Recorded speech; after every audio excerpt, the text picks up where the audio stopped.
Right, hi guys, and welcome back to the Crawl Room. We're here once again in this wonderful ranty room for all things Formula One, but it's not quite rant time, not just yet I'm afraid, not just yet. You'll have to sit tight for a little bit longer, wait for the race weekend to be completed, and then Tuesday 6 PM it will be the time for the Crawl Room once again. I cannot wait to show you what we've got in store for you. We've worked as magic. I'm trying to improve the video quality as best I can. We've got Dave working his magic once again, and we've got Dan once again doing a fantastic job there. I honestly cannot wait to show you how good this season's going to be in terms of fun, excitement, drama, and overall quality as well. We've really stepped it up a gear, and it's going to be really special. But the reason why you're here, of course, is to hear my thoughts and predictions on the 2023 Constructors standings. Of course, I've seen the 3 days worth of testing like everyone else has done. Morning, afternoon, I've seen how each driver's got on with their respective cars. And I've concluded my top 10, how I expect the season to end with the teams. I didn't do too badly last year, got 4 teams exactly correct. I got 2 teams within 1 position of each other. 2 more teams within 2 places, I think it was, and then I got 1 completely wrong, which was Aston Martin. I got them very, very wrong, didn't I, last year? But this time around, I think I've done really, really well. I'm confident of this.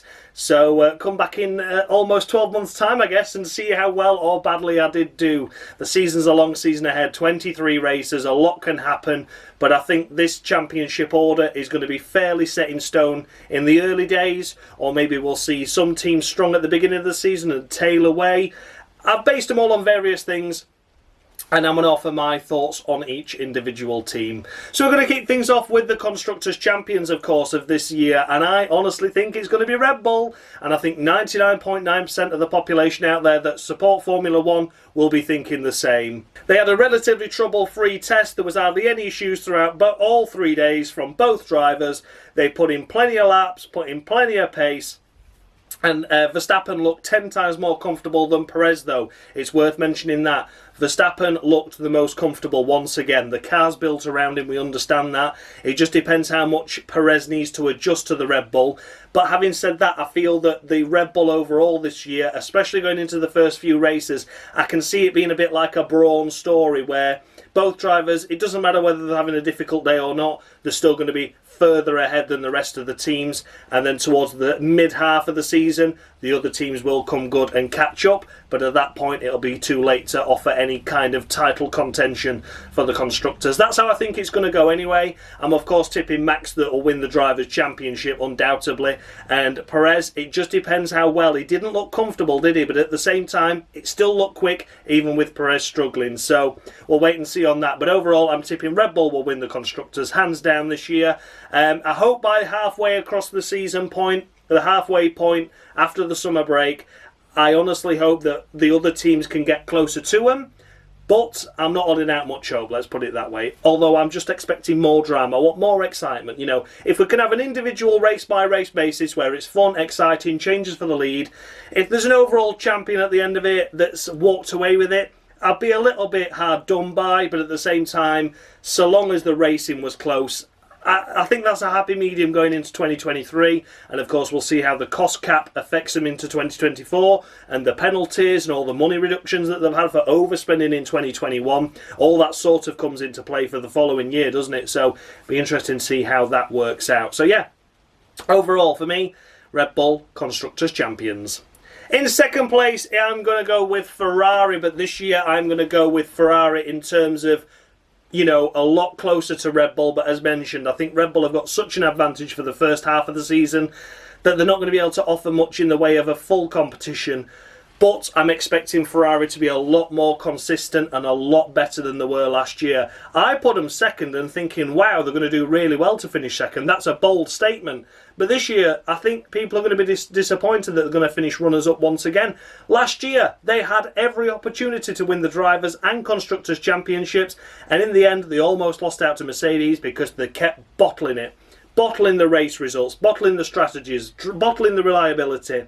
They were bottling everything up, and then when the Ferrari themselves weren't screwing up, the drivers made mistakes. It was a match made in hell last year. So much promise and delivered so little. But this year, I'm expecting a more consistent season from Charles and Sainz, from the team. Fred Vasseur there now in charge. I think he's going to do wonders for the team. I really, really do. I highly rate him ever since he saved Sauber and got the Alfa Romeo sponsorship on board, got the Audi deal sorted out with them as well before he parted company. He's doing a fantastic job, and I think he can deliver for Ferrari as well. I think he's going to do solid there. He's going to change the rule book and go, stop being Italians. Strategy matters to you. It's not about the fastest race car. I think he's really going to knuckle down. Like I said though, I'm still expecting Red Bull to be fairly dominant in these first early few races and just have too much of a points gap going into the later stages when Ferrari do catch up.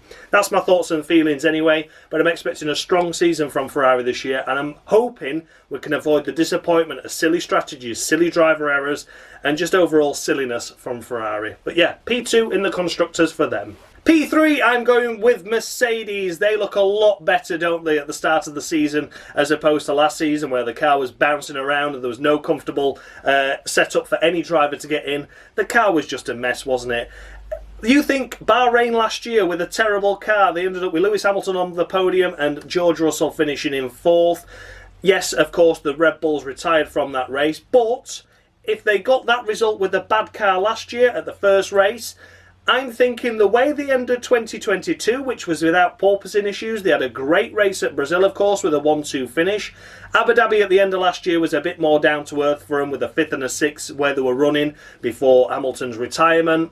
So yeah, it's going to be a difficult one to judge, but I'm feeling they're going to be more comfortable going into the year. And even though the results might not be any more better than they were at the start of 2022 theoretically, I feel that they'll be in a much more comfortable position. And again, a bit like Ferrari, that mid-season, they're going to keep on the development, keep pushing, and they will get there. I'm tipping race wins for both Lewis Hamilton and George Russell this year, and I'm expecting 2 apiece, 2 each, and I think it's all going to come from maybe round 8, 9 onwards for that. I really am. But if it happens sooner, then fair play.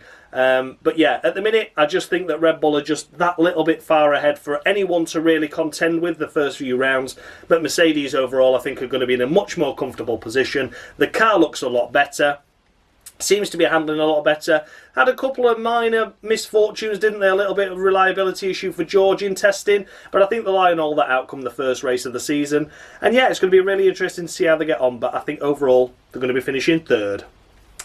4th place, here we go. This could be controversial based on what others have said in and around the paddock, but I'm going for Alpine to finish 4th in the Constructors' title. And let me tell you why. Because they've got 2 solid, reliable drivers in Esteban Ocon and Pierre Gasly. The other team that everyone's tipping to be this amazing and magical team that have really risen out the ashes from the disappointing start to last year, which we'll come to in a minute. They've only got 1 solid driver. I'll come to them soon. But for Alpine, 2 solid drivers. The car looks okay. Actually suffering from porpoising during testing, but they seemed to get on top of that in day 3, didn't they? So overall, I am expecting Alpine to deliver the goods. I am not expecting in any way, shape or form that they're going to be rivaling Mercedes or get anywhere close to the Red Bulls and Ferraris. And even finishing 4th in the Constructors, I think other midfield teams around them could beat them on a regular basis. But I honestly feel that Gasly and Ocon as a driver pairing will be there to pick up the points. If you have one of the midfield teams finishing in P7, for example, I've got a funny feeling that they're going to be finishing 8th and 9th and just cancelling out the championship. And the other drivers not doing so good in the midfield teams. I think they have one of the best midfield lineups going, to be honest with you. I really do. And that's why I rate them to finish 4th in the Constructors. Not because of the overall car, but I think overall, 2 good drivers, 2 points finishers all the time. Double points finish is going to be key. And that's where they can unlock that 4th place in the Constructors. So yeah, that's what I'm hoping for. Of course, we need to rely on reliability as well. But I think they'll have learnt the lesson from last year on how they nearly lost 4th in the Constructors last time around to McLaren with this devastating Singapore and results like that. They'll certainly wanted to avoid those again this year. So yeah, Alpine for me, 4th in the Constructors. Then we come to 5th, and my thoughts are Aston Martin. Okay, this is the one where I feel everyone's saying, oh my God, they could rival Mercedes. Oh God, there could be podium potential for Alonso. May well be. It may well be. I long of the day where Fernando Alonso gets a pole and a victory in that Aston Martin, or podium, or consistent points finishers. I really, really hope it happens for Alonso, because he deserves some luck, because every time he switched teams, the other team that he left got better and the team that he moved to got worse. That's how his career's gone since he left Renault, hasn't it, really? But yeah, overall, this is where they're going to finish 5th in the Constructors.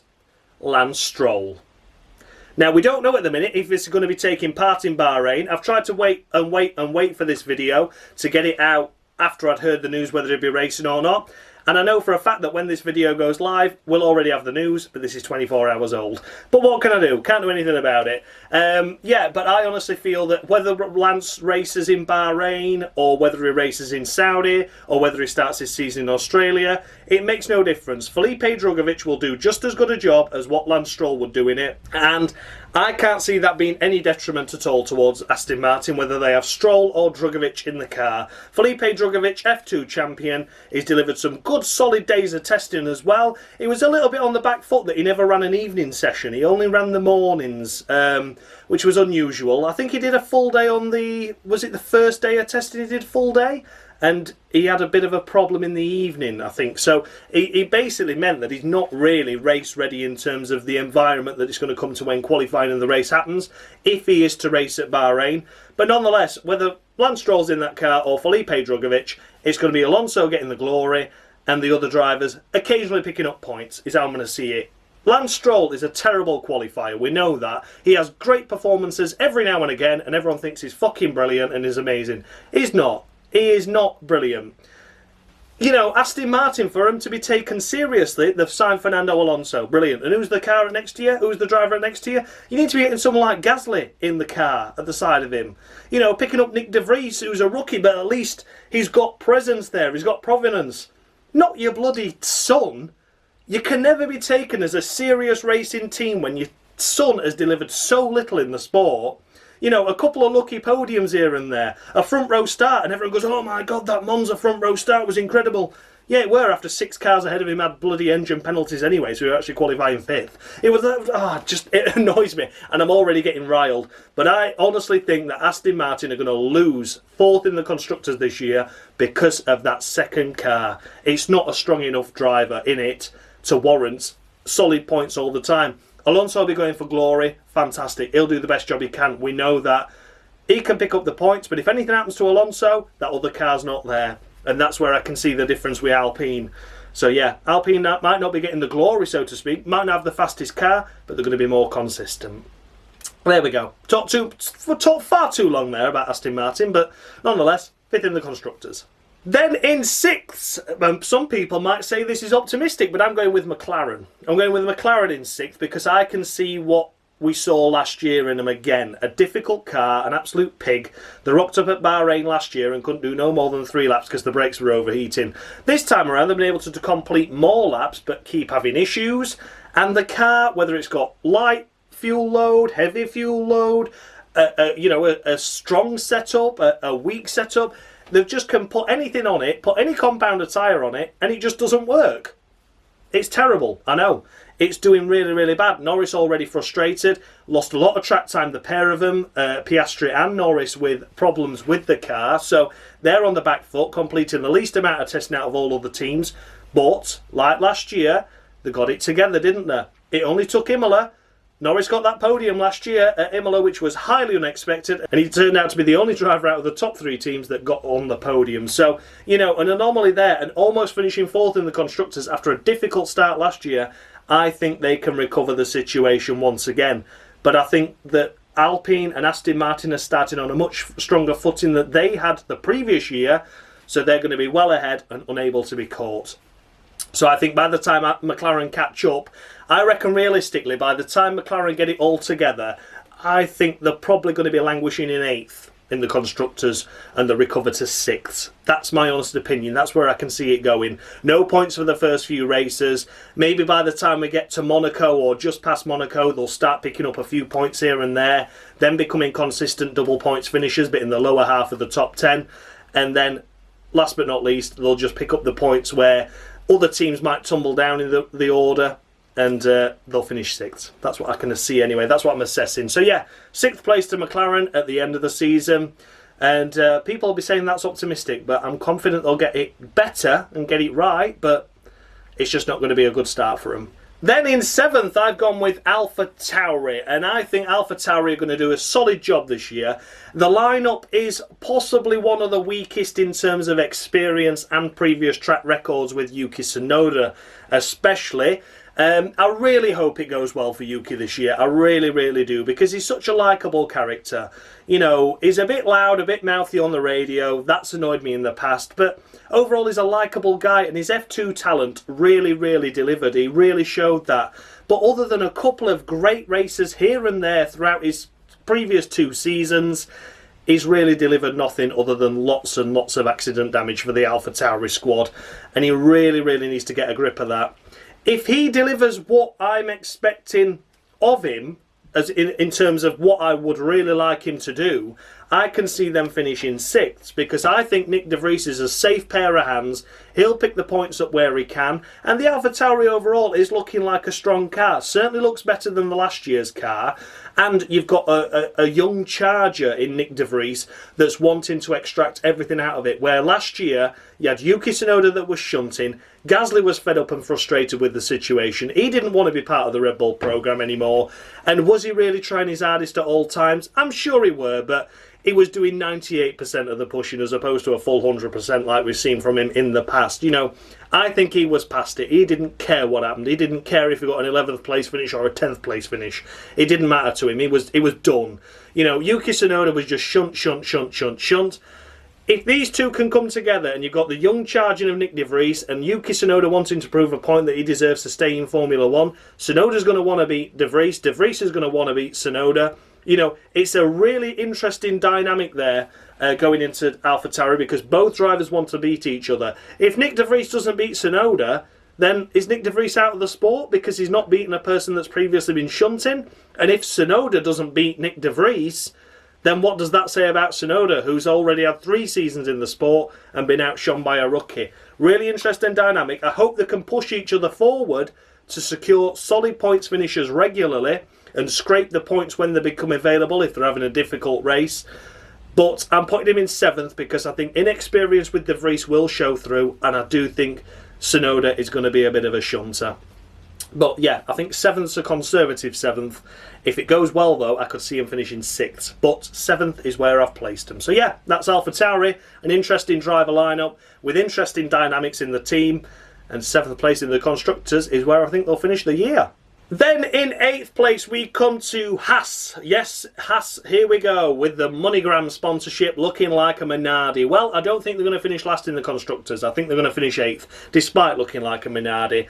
I think a strong driver pairing of K-Mag, who proved his worth on his return after a year out of the sport in 2021. You know, those early few races for K-Mag were all they needed to secure their Constructors position last year, which was 8th, wasn't it, overall?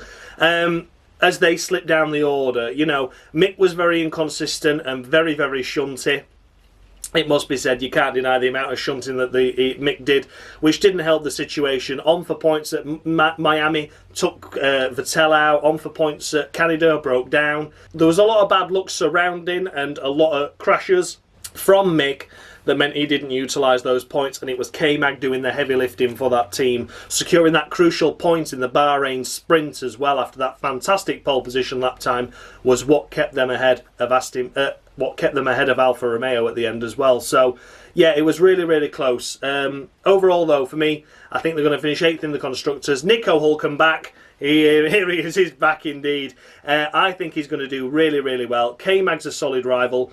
I'm expecting this car to run around the 12th to 14th area. That's where my kind of initial thoughts are telling me. I don't think we're going to see the glory that they had last year with a P5 finish to start the year. But I'm thinking regular Q2 appearances, scraping into Q3 every couple of races, I would say, with at least one car. and then picking up the points or with hopefully a good strategy and some great performances by two solid, experienced drivers is what I feel will deliver them the 8th place in the end. The car's not going to be brilliant for points all the time, but I think even when the car's looking difficult and a bit of a pig to handle, one of those drivers will be scraping a crucial point. 9th place, we are going for Alfa Romeo. I probably got this one wrong. I think these could have the potential to get up there in 7th if it doesn't go well for AlphaTauri. That's how I'm expecting it. If I've got AlphaTauri in the wrong place with 7th, then they'll be finishing 9th and it'll be Alfa Romeo 7th. So, you know, that's how I'm thinking it's going to be. But I just think that overall this year, you know, Zhou had a great end to the season last year, but the car wasn't as good as it started the year out with. I think they only got the glory results last year of a 6th place in the Constructors due to that early advantage that the Alfa Romeo had by being under the weight limit. Everyone else was over the weight limit. They were on the line with it because their initial build process was so focused on the weight, and they got it absolutely bob on, they got it bang on, and they did a cracking job with it. But yeah, I think this year they're going to go into the season pretty much how the end of the last, which is scraping the odd 1-2 points. I'm expecting Bottas to be a solid driver for him, but I'm expecting Zhou to match him, you know. The last 14 races of last year, apparently, it was 7-7 in the qualifying results. So after Zhou got past his first few races of acclimatising himself to Formula 1, he was really on the pace with Bottas, who was in himself at Mercedes alongside Lewis Hamilton, a great qualifier. Yeah, he rarely beat Lewis, but he was always within a 10th. So I think that's credit to Zhou that, and I can really expect that battle to get really heated at times, maybe similar to an AlphaTauri situation. Zhou, with nothing really to prove as such, only into his 2nd season, but is keen and hungry to secure points and the best possible result. And Bottas to really, really show him up is what Bottas will be after. But looking how last season ended, Zhou was very much matching him. Maybe not in terms of results at the end of the day, because the reliability always seemed to fall on Zhou's shoulders for breaking down. But overall, I'm expecting it to be a close run thing between those drivers. An occasional points finish here and there as a result of other drivers' misfortune, and maybe the odd cracking drive from each driver. But yeah, I reckon realistically they're going to probably end the season with around 18 to 20 points is what I'm expecting. But yeah, that is Alfa Romeo 9th in the Constructors. And last but by no means least, I am going to go for Williams. They do seem to have closed the gap to the midfield, judging by testing. They seem to be one of the most improved teams out there as well, of course. Lap times are tumbling in testing though, and it looks like we're on for 2020 kind of pace and speed. Compared to last year, where they were significantly slower over a single lap compared to the previous year with these regulation changes. But the weight reduction once again to the cars, and the fact that the teams have got acclimatised to these new regulations now means that these drivers are going to be going a lot faster. But I do feel that they have closed the gap to the midfield. I think these could be beating Alfa Romeos on a regular basis. And the only reason why I've put them down as the 10th place Constructors finisher is I think Logan Sargent in his rookie year is going to initially struggle. I think Alex Albon will do all he can, as he's done previously, to achieve those points paying positions when the opportunity arises. And I'm expecting less of that drop off. You know, like we see those races where Alex was on the fringes of the top 10 and then tumbled away. I'm expecting Alex to stay there this year now and really keep pushing, really keep building on it. Logan Sargent's going to have an encouraging year in his rookie year, but I'm not expecting him to do obviously as well as Albon, but I'm hoping he can close the gap to him as the season progresses. So there we have it again, guys. Those were my thoughts and feedback on the 2023 Constructors standings. Let me know your predictions down below. Do you think I've got some teams really, really wrong? Have I made the assessment of certain drivers really, really wrong? I'm interested to know. It's all going to be revealed at Bahrain, and we're going to see the pecking order for at least the first half of the year materialise after round 1. So it's going to be interesting to see how far right or wrong I was. But yeah, please let me know down below where you would award the Constructors. Do you think I've got any drastically wrong? Like I say, if I could maybe think about it, maybe Alfa Romeo and AlphaTauri could switch depending on their pace. But other than that, I am really, really happy with what I've scored. So yeah, let me know your thoughts and feedback down below. Thanks a lot for watching, guys, and as always, much love.